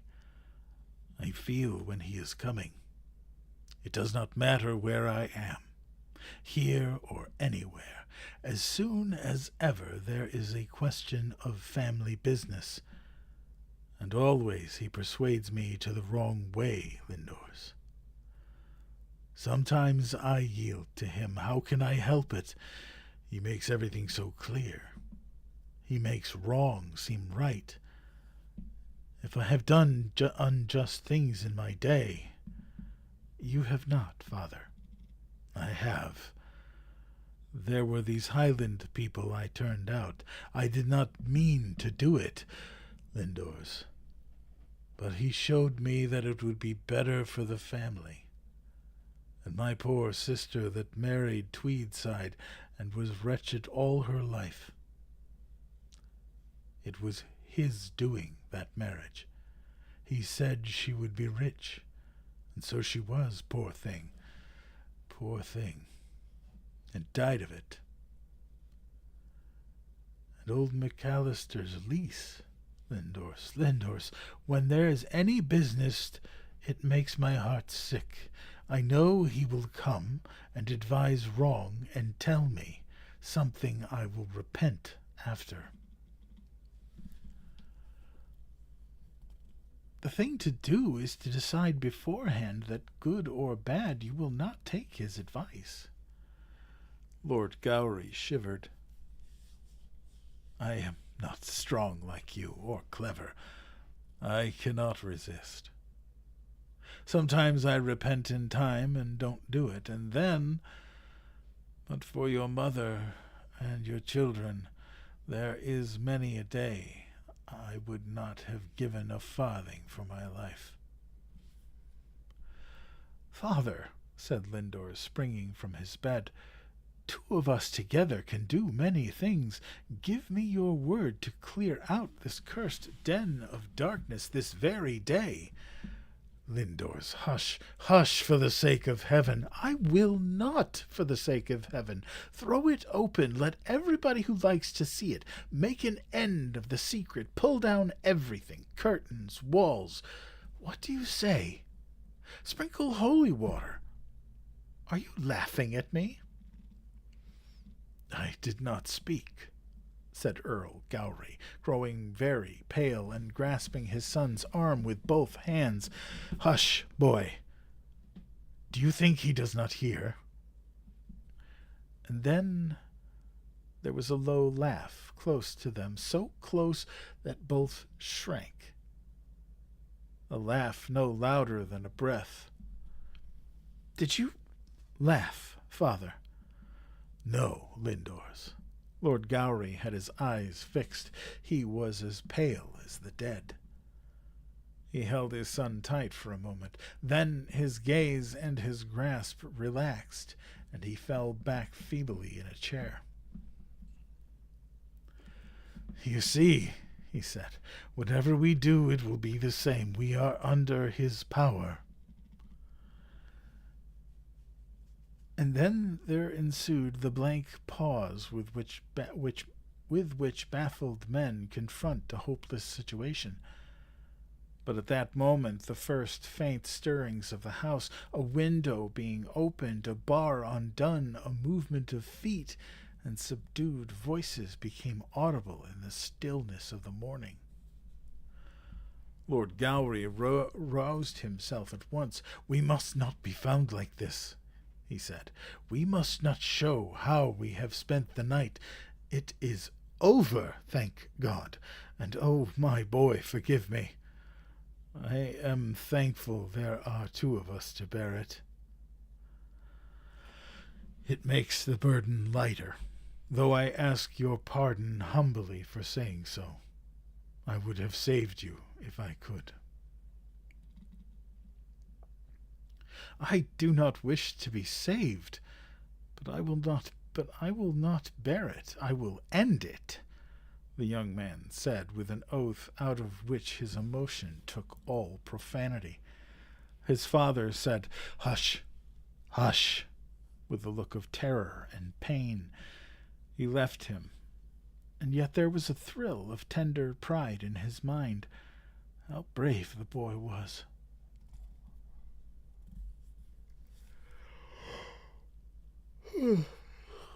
Even after he had been there, could it be that this would all come to nothing, as every other attempt to resist had done before?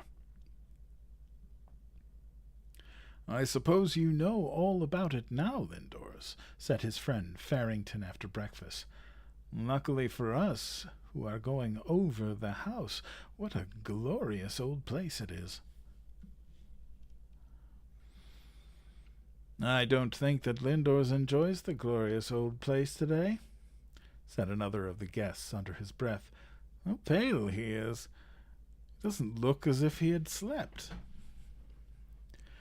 I will take you over every nook where I have ever been, said Lindors. He looked at his father with almost command in his eyes. Come with me, all of you. We shall have no more secrets here. Are you mad? Said his father in his ear. Never mind, cried the young man. Oh, trust me, I will do it with judgment. Is everybody ready? There was an excitement about him that half frightened, half roused the party. They all rose, eager yet doubtful, His mother came to him and took his arm. "Lindors, you will do nothing to vex your father. Don't make him unhappy. I don't know your secrets, you two, but look, he has enough to bear." "I want you to know our secrets, Mother. Why should we have secrets from you?" "Why, indeed?" she said, with tears in her eyes. "But Lindors, my dearest boy, don't make it worse for him." "I give you my word I will be wary," he said, and she left him to go to his father, who followed the party with an anxious look upon his face. "Are you coming too?" he asked. No, I will not go, but trust him. Trust the boy, John." "He can do nothing. He will not be able to do anything," he said. And thus the guests set out on their round. The son in advance, excited and tremulous, the father anxious and watchful behind. They began in the usual way, with the old staterooms and picture gallery, and in a short time the party had half forgotten that there was anything unusual in the inspection. When, however, they were halfway down the gallery, Lindors stopped short with an air of wonder. "You have had it put back, then?" he said. He was standing in front of the vacant space where Earl Robert's portrait ought to have been. "What is it?" they all cried, crowding upon him ready for any marvel. But as there was nothing to be seen, the strangers smiled amongst themselves. "Yes, to be sure, there is nothing so suggestive as a vacant place," said a lady who was of the party. "Whose portrait ought to be here, Lord Lindors?" He looked at his father, who made a slight assenting gesture, then shook his head drearily. "Who put it there?" Lindors said in a whisper. "It is not there, but you and I see it," said Lord Gowry with a sigh. Then the strangers perceived that something had moved the father and the son, and notwithstanding their eager curiosity, obeyed the dictates of politeness, and dispersed into groups looking at the other pictures. Lindors set his teeth and clenched his hands. Fury was growing upon him, not the awe that filled his father's mind.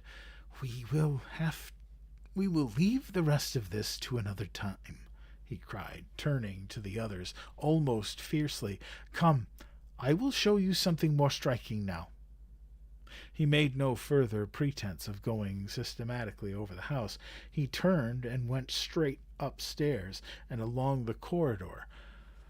"Are we going to the bedrooms?" someone said. Lindors led the way straight to the old lumber room, a strange place for such a gay party. The ladies drew their dresses about them. There was not room for half of them. Those who could get in began to handle the strange things that lay about, touching them with dainty fingers, examining how dusty they were. The window was half blocked up by old armor and rusty weapons, but this did not hinder the full summer daylight from penetrating in a flood of light. Lindors went in with fiery determination on his face. He went straight to the wall as if he would go through, then paused with a blank gaze. "Where is the where is the door?" he said. "You are forgetting yourself," said Lord Gowry, speaking over the heads of others. "Lindors, you know very well there never was any door there. The wall is very thick. You can see by the depth of the window. There is no door there." The young man felt it over with his hand. The wall was smooth and covered with the dust of ages. With a groan he turned away. At this moment a suppressed laugh, low yet distinct, sounded close by him. "You laughed," he said fiercely to Farrington, striking his hand upon his shoulder. "I laughed. Nothing was farther from my thoughts," said his friend, who was curiously examining something that lay upon an old carved chair. "Look there! What a wonderful sword! Cross-hilted! Is it an Andrea? What's the matter, Lindors?" Lindors had seized it from his hand. He dashed it against the wall with a suppressed oath. The 2 or 3 people in the room stood aghast. "Lindors!" said his father in a tone of warning. The young man dropped the useless weapon with a groan. "God help us," he said, "but I will find another way." "There is a very interesting room close by," said Lord Gowry hastily. "This way. Lindors has been put out by some changes that have been made without his knowledge," he said calmly. "You must not mind him. He is disappointed. He is perhaps too much accustomed to have his own way." But Lord Gowry knew that no one believed him. He took them to the adjoining room and told them some easy story of an apparition that was supposed to haunt it.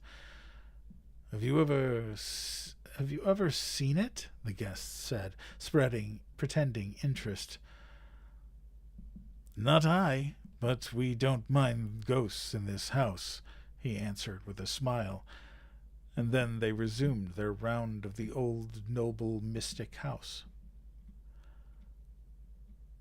I cannot tell the reader what young Lindors has done to carry out his pledged word and redeem his family. It may not be known, perhaps, for another generation, and it will not be for me to write that concluding chapter.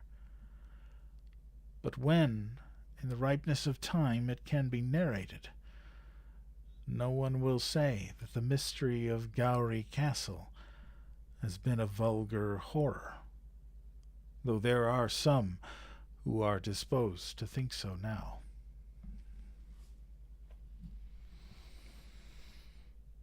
All right. So what did you guys think of that one? I thought it was pretty good.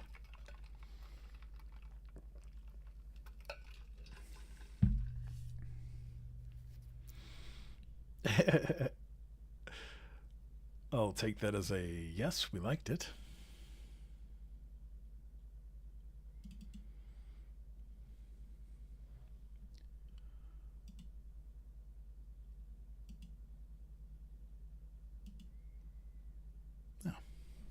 Right. Yeah, I mean it's definitely one that you have to dive into. But win some, you lose some. So I do have a little bit of we'll just call it a preview for Sunday. It is definitely a Victorian tale. It really is. You still think about the hands. Nice. So now I did tell you guys that we'll be starting the Boxcar Children on Sunday. We'll probably do that Sunday and Monday, and it'll be done. But there is... Thought you guys might like to see the artwork for it.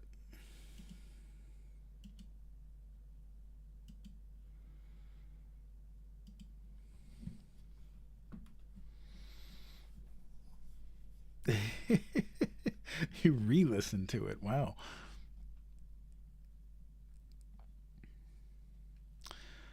But yeah.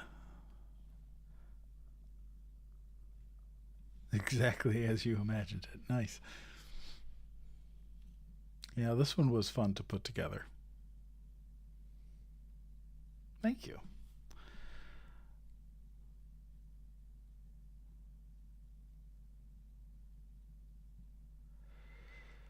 Katie, if you want scary, I'll bring the scary. Don't you worry. The Boxcar Children is a classic of children's literature. Um, it's about four kids who run away from their rich grandfather, and they find a boxcar in the middle of the woods, and they basically they hide out in it. So yeah, so it's a fun story. It's light, um, but it is enjoyable. It is enjoyable, and there's no, it's not Bridge to Terabithia.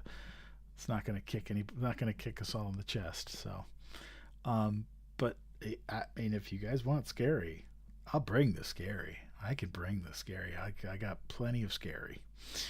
I got scary. I got disturbing. I've got all kinds of fun stuff. So, and I will be finalizing some merch this weekend, and so you guys will have that to peruse. I'm going to start light, just a couple of items, and as we go along, I might do some more. And I have something special. I have a special T-shirt that I am going to launch when we hit 20,000 followers. So we'll see how quick we're at 16.1 now. So we'll see how quick.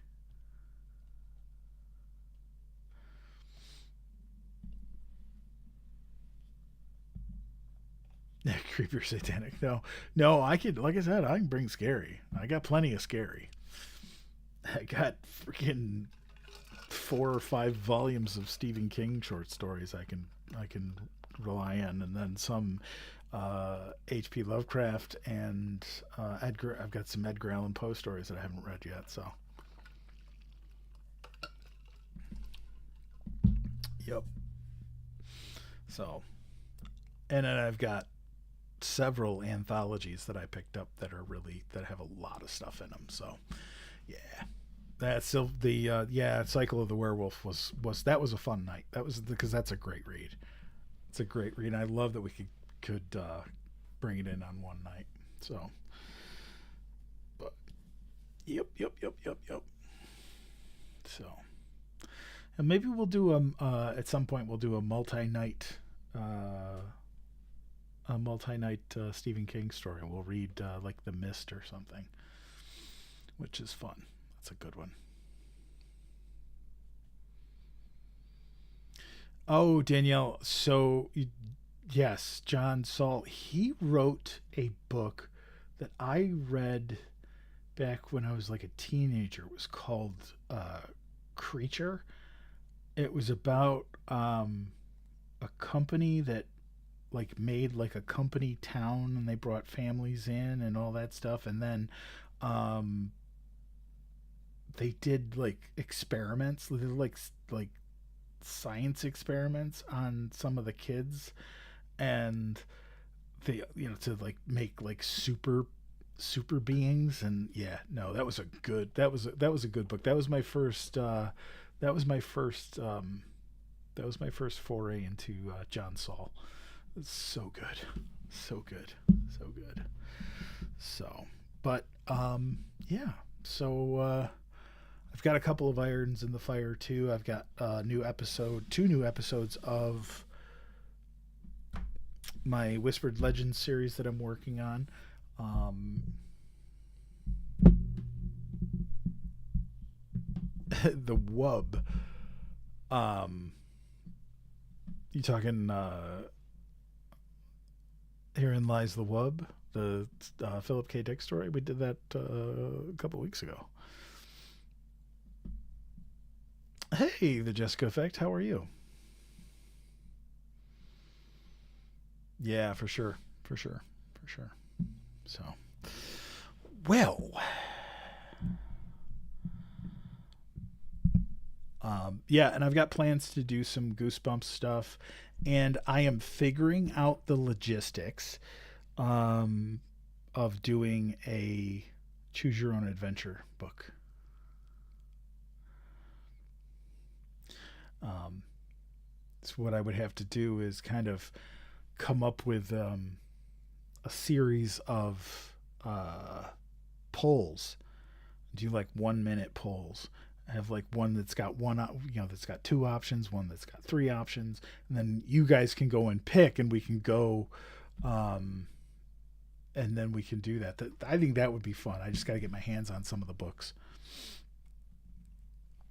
but yeah, I have a hard time with stuff having to do with particularly small children and like babies.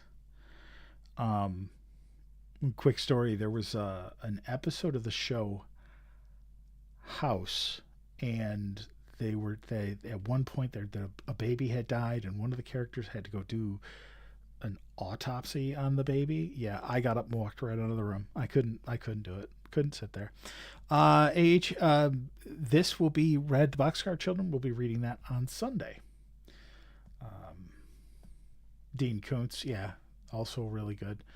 Um, I would love to do Robert Bloch's uh, Psycho. It's not a long book. We could do it in a couple of. We'd probably do it on a Wednesday, Friday, and then the following Wednesday, Friday. Inspector Brown. Hmm.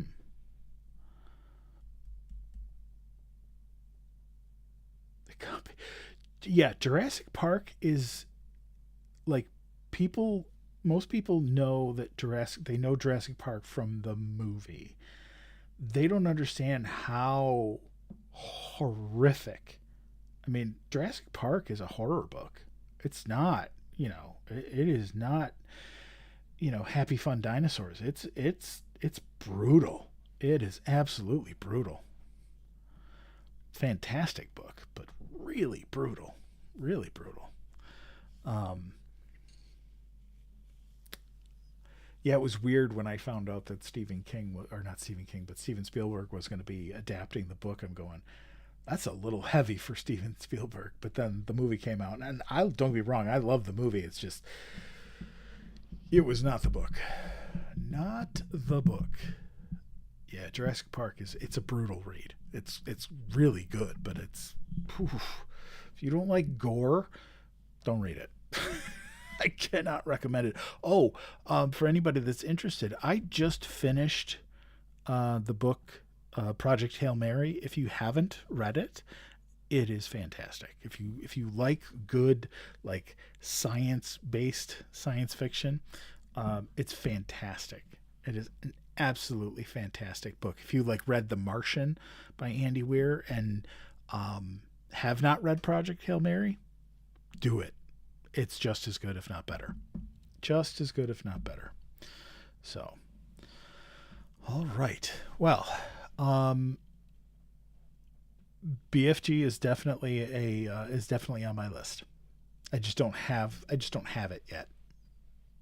So, well, thank you guys for spending a couple of hours with me this evening. It was fun. I'm glad you guys somewhat enjoyed the story.